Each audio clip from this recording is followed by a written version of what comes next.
Spooky. Psst. Hey, pretty boy.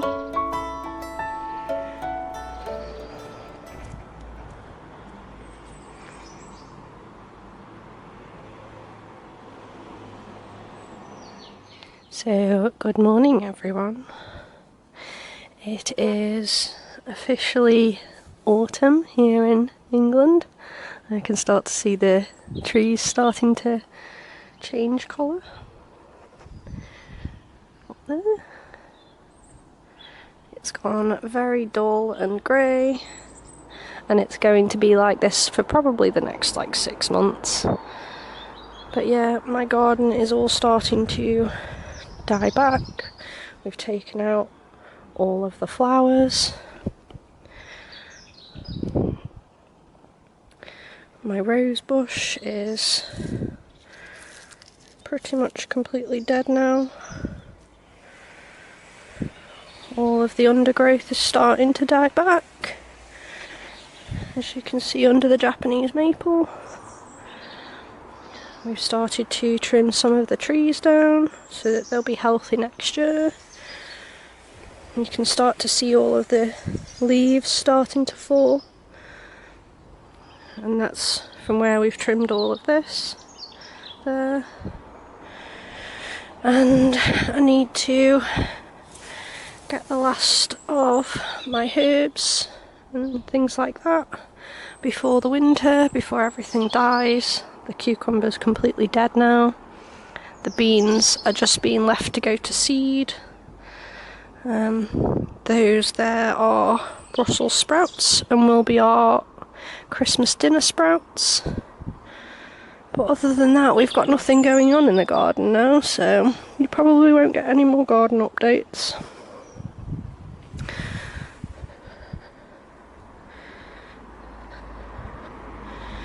But Spooky says he doesn't mind being the update instead of the garden.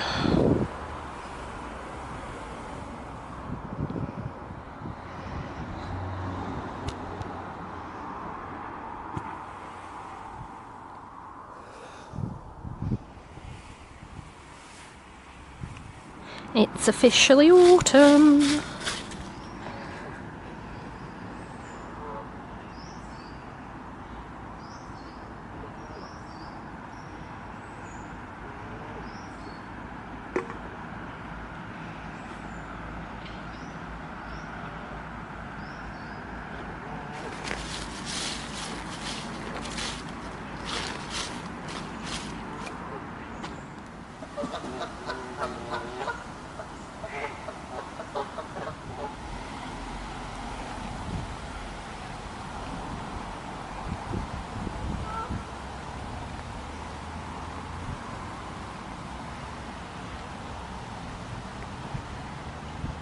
Guys, I found a chestnut tree.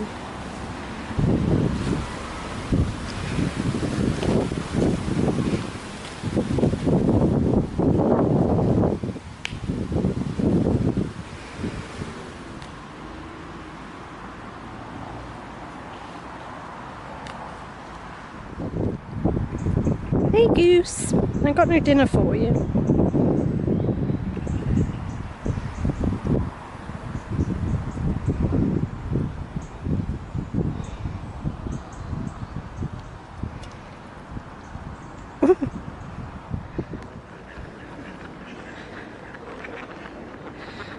Hey Goose, you're following us.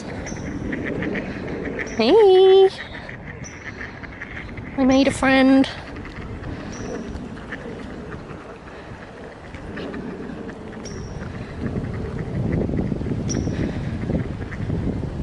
What is this? Animal of the month is a goose.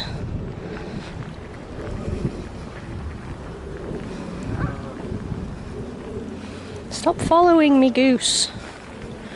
This is becoming weird now. You're stalking me.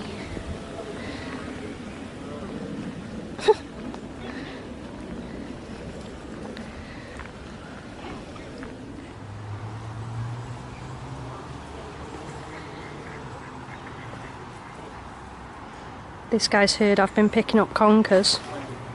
Okay, I have come to the other side of my kitchen because I want to make and show you one of my favourite probably kitchen witch recipes. So this is something that I make every year. It's something that my grandmother made, and it's something that my mother has made, and I didn't know it had like an official name until relatively recently, but I'm going to be making fire cider.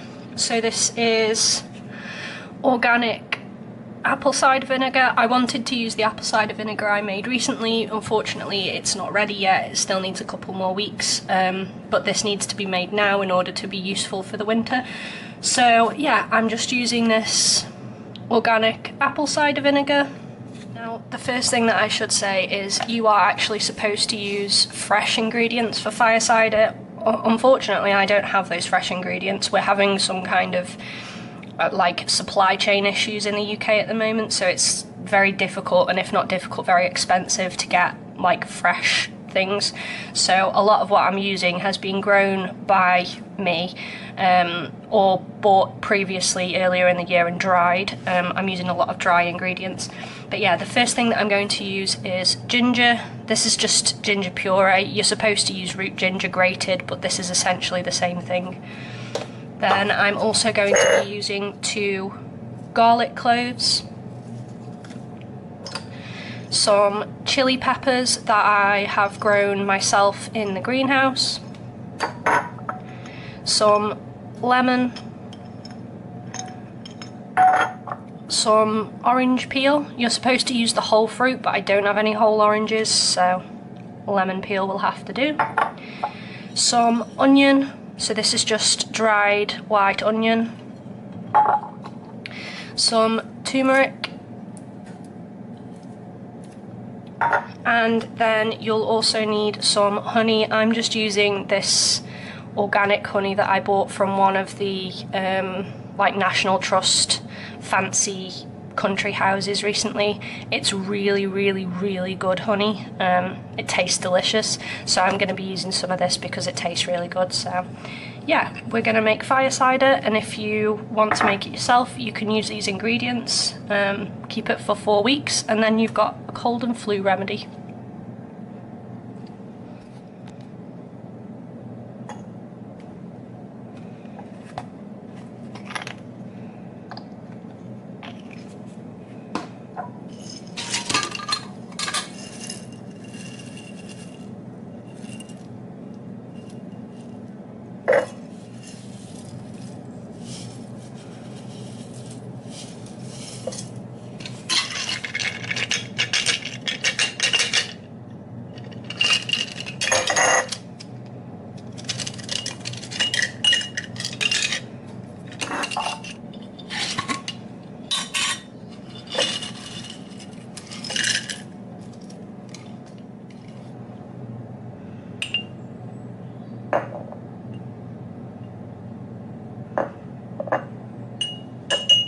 You could, to all intents and purposes, fill this jar right to the brim.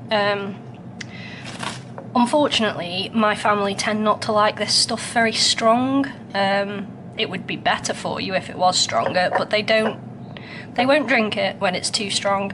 So I'm making it this strong, and then in a couple of weeks' time I'll try it to see how strong it is, and if it needs a little more herbs I can add more to it.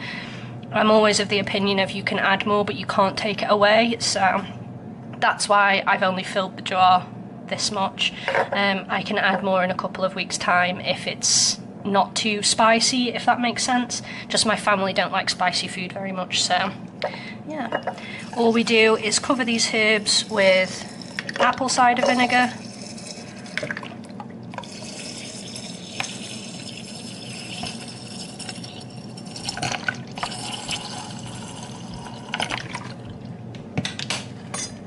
And then we give it a little poke, make sure it's all mixed, make sure that everything is in the water, obviously, and then simply put the lid on it, and every day just give it a stir the same as you would when you're making apple cider vinegar, and then in a couple of weeks' time you can come back to it and see how it's going. Like I said, you can always add more of the spicy herbs like the ginger and the chilies. and things like that, you can't take it away, and if it's too spicy and you simply can't drink it, you've just wasted a load of ingredients. So my advice is, the first time you make this, make it like I've done, just a small amount of herbs, and then add more later if you need to, because you can't take away the spiciness, and if you can't deal with the spice, you're not going to drink it, so it's a waste. But yeah, do this, put it in the dark, away from any sunlight for a while, give it a stir once a day, and you'll have fire cider.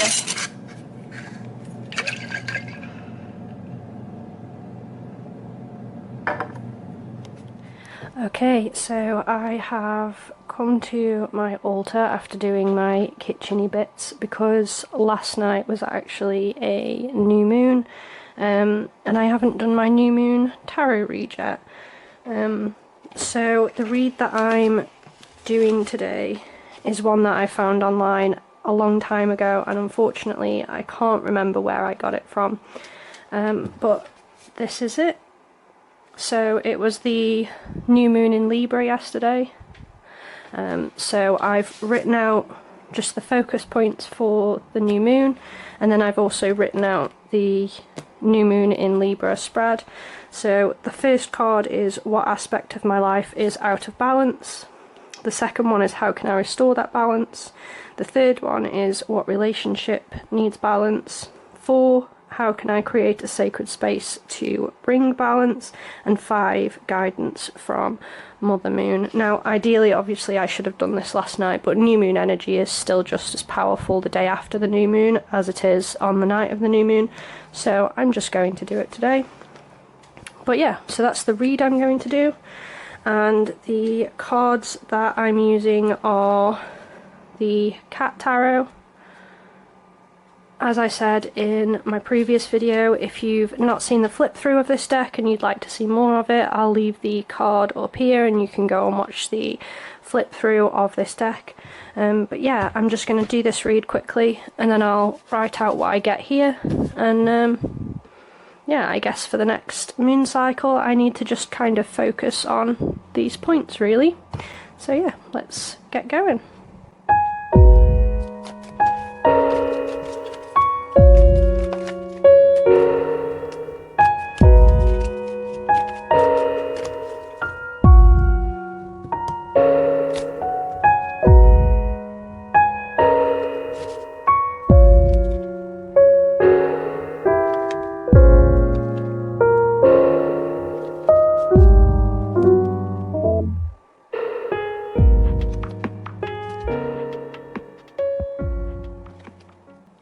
So just as a quick overview of my read, the first card was, what aspect of my life is out of balance, and I pulled the Knight of Swords, and this card is all about kind of like seizing your opportunities, being assertive and using your intellect in ways that is going to basically open up opportunities in the future. So this card is really telling me that I'm maybe not using my skills and not being assertive enough in what I want to do and in what I'm doing basically. So the second one was, how can I restore that balance, and I pulled the World. The World is all about basically recognizing that you have the world at your feet and you have all the opportunities in the world to get what you want and manifest what you want. So I'm maybe not realizing that that basically the world is at my feet and I can do anything I want to do as long as I'm assertive enough and put the effort in. And then for a relationship that's out of balance, I pulled the Seven of Swords. Now the Seven of Swords is a card all about like betrayal and conflict, and one-upmanship and trying to get the better of someone and not really not really paying much attention to your conscience. So this is obviously a relationship where either I'm being deceptive and I'm not being a very pleasant person, or it's somebody that's not being very pleasant to me and there's maybe something that I can do to try and help heal that relationship. So I can kind of guess and gather who this likely is. So yeah, maybe I need to put a little bit more effort into that relationship to try and kind of heal some of the negativity that's going on. Then for how I could create a sacred space, I got the Ten of Pentacles, and the Ten of Pentacles is all about abundance and, you know, your family home, and making sure that you're grateful for what you have and grateful for what you've gained and things like that. So maybe I need to, you know, just be a little bit more grateful for the things that I do have, rather than thinking about how bad it is that I don't have the things that I want, if that makes sense. And then for guidance from the moon, we've got Judgment, and Judgment is all about basically you judging yourself too hard or judging others too harshly, or maybe in the context of these other cards, I'm maybe judging this person too harshly. I could be, you know, judging my situation too harshly. I can be judging myself too harshly, and that's maybe why I'm not putting in the effort that I need to be putting in to grasp the opportunities that the world is offering me. So yeah, that makes a lot of sense to me. So yeah, if you want to have a go at this read, I will post this onto my Instagram. You can do this at any point during the Libra season, because Libra is all about balance, so you don't have to do this at the new moon. You could do this at any point during Libra season. But yeah, I will post that onto my Instagram the day after this video goes live on my YouTube, and you can do this read for yourself. So yeah, good stuff.